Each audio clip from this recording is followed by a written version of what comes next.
let's move on to my topic, which I think right now is one of the most successful ways that like humans are doing marketing, and that's by doing rapid response on social media. So, two examples from last week. One is Convene. They were on the path of the Knicks, and people were sitting on rafters around their storefront, and the N like kind of fell off.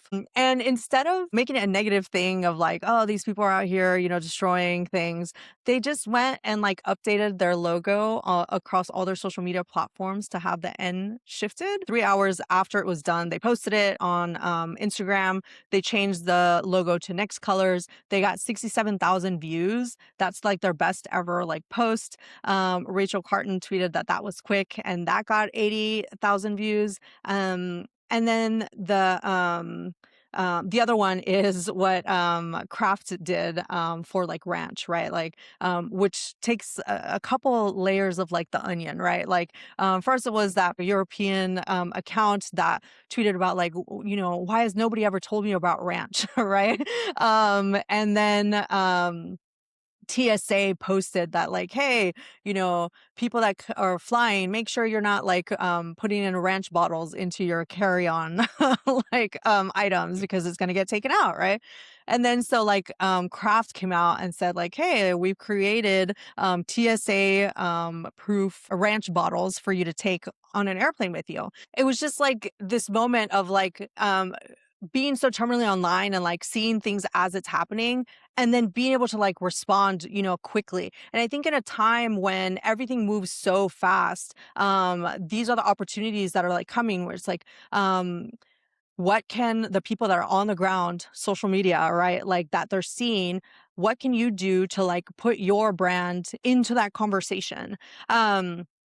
And I thought it was like, really interesting because I've seen like people say like Kraft isn't even the best like ranch brand out there, and it's like, but they were the fastest and they were the ones that were like able to jump in on the moment. And that's what makes it successful, right? And I think it's like one of those things where it's like, I know, we kind of like laugh about people just, trend jacking all the time and like trying to, do trends that don't really quite fit the moment or like what your brand is. Like we were talking about that earlier, where it's like it still has to make sense for your brand. So these things like make sense because it's like things that actually happen to you, right? Or like about ranch, where it's like for most of us, Kraft is the ranch brand. So the fact that they were able to turn around, go through legal, go through like the CEO, go through like the C-suite to have the approvals to get it, and to turn around in like 3 hours, like that's really quick. Kraft took a couple days, but the point is that they were able to like do that. The fact that they were then able to create a product that they're going to be selling is even better, because then it shows that like it's just like a fun thing. I'll Yeah. also throw in that American Airlines. It wasn't like a rapid response, but it was like, we know this is happening. So from on a flight to Seattle for like the USA game, they put USA jerseys on like, every seat in an airplane. And so like a French citizen like that went on the airplane was like, oh my God, this is so cool. And the point of that is like, you'd never know who is listening to you. The way that the algorithm works these days is like, anybody could be talking about you. So you have to be able to like pay attention to like what's happening that you can jump in on. But then also, if you are going to start a conversation, you also have to have like your eyes on the ground of like, who is actually talking about you? Who are you giving, lifting up to, talk about your brand in a way that like, maybe is unexpected, right? Like yes, it's easier when it's like an influencer and like, that they have an audience, but this was like a random European guy who like, got on the airplane, filmed, the airplane, and then posted it and then went viral because of it. And then American Airlines was able to jump in and say like, oh yeah, like, we did this, did that. So Ashwin, did you see any of these campaigns? We'd love to know what you think about just rapid response in general, or, companies responding Yeah. to people talking about them. Yeah. The American airline one it's really interesting to me because there had to have been somebody who came up with that idea thinking, yeah, somebody's going to film it and put it up. We don't have to do it ourselves. That works because they really just understand how culture works, how people behave, and how people move. Mhm. Similarly with Convene. they leaned into their signage being not, vandalized, but Right. definitely, taking a bit of a hit, Yeah. and realizing that you don't wanna get into a diss war or a war of words with New Yorkers, especially Knicks Right. fans, and so it's like, "Alright, let's just lean into this," because their whole brand is about bringing people together and Mhm. gathering, and so, like, it was a very natural setting, they just leaned into it. But what I really love is the ranch what was it? Yeah. Diplomacy. Um, I have when I flew back from the US years ago, I had one of those big Hidden Valley bottles in my carry-on piece, and when I got home and I opened the suitcase, it had just exploded everywhere from the pressure, and I wish I could have had something that I could have just brought in with me on the plane. So I love that idea, and it really plays into, again, the theme of understanding the way society moves, the way culture behaves. Modern commerce is really it's not entirely about it, but it's really embracing the idea of limited edition drops, right?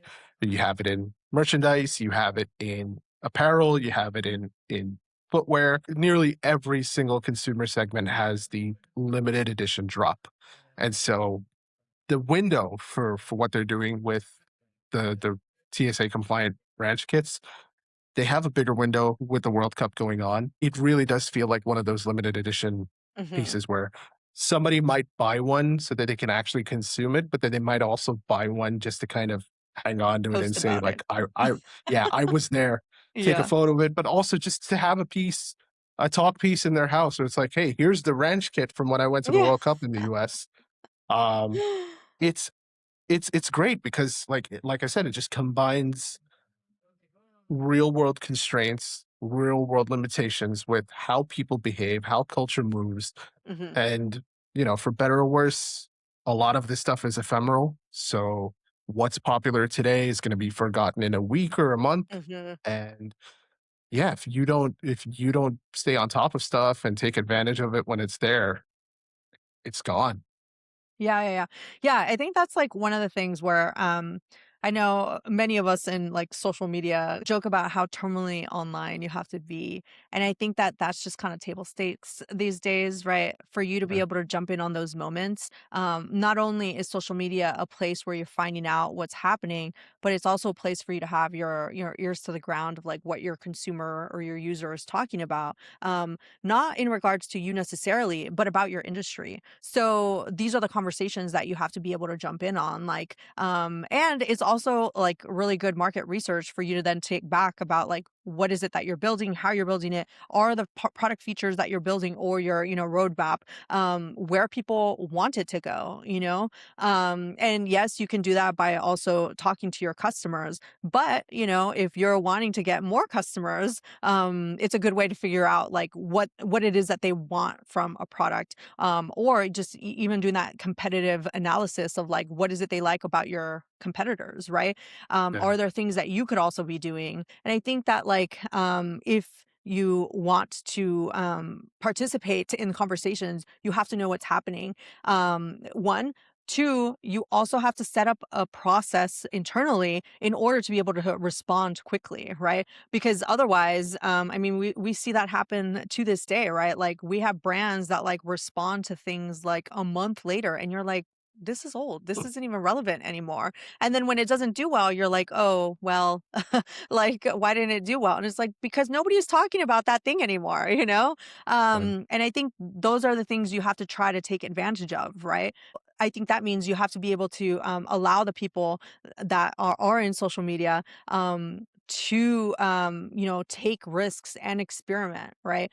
Many times we get held up by like legal or like the C suite doesn't understand something, so it just kind of gets put on pause. But it's like you have to trust that the people that you're hiring to do the job are going to do the job Yeah. to their best to the best of their ability. So that's a lesson for me. Like if you are gonna have like your ears to the ground, you also have to give the person that is, that has that role to like make decisions or to come to you with ideas of like how you can experiment and try things out, and then give them the leeway to actually do it and not just like put a pause on it, or like, yes, go through legal, or yes, go through, products, or whatever, in order to like figure it out, and then, to also create some sort of internal process in your company so that they can figure that out, by themselves, because speed is stable takes these days. You just have to be able to respond to the conversations that are happening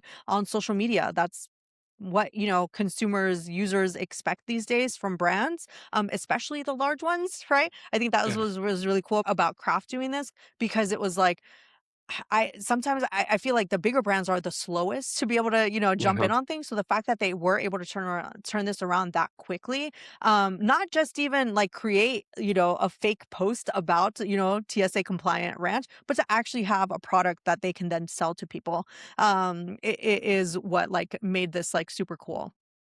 Yeah. Speed is absolutely important. Like it's been months since it happened, but even now, the only CEO that we talk about who went on camera eating his company's food is McDonald's because he was Oh the yeah. first one to do it.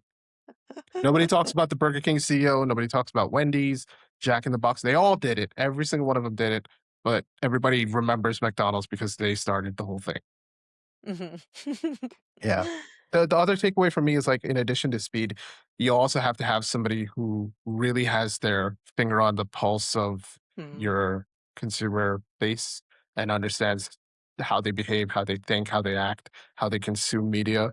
Uh, yeah, you need to get the right person and then just get the fuck out of their way. Yeah. Yeah, yeah. I mean, we're also seeing that with a lot of the World Cup stuff, right? All like the sports brands are like turning around, goal images, and the countries that are winning, like any like tie that they have to a player or to a country, they're Mhm. immediately posting about that. And that's some of the like the most highly engaged with content right now, because Yeah. everybody is talking about this, right? So when you have moments of monoculture like we have with the World Cup with the Knicks, if your brand can jump in on that in some way, like, do it.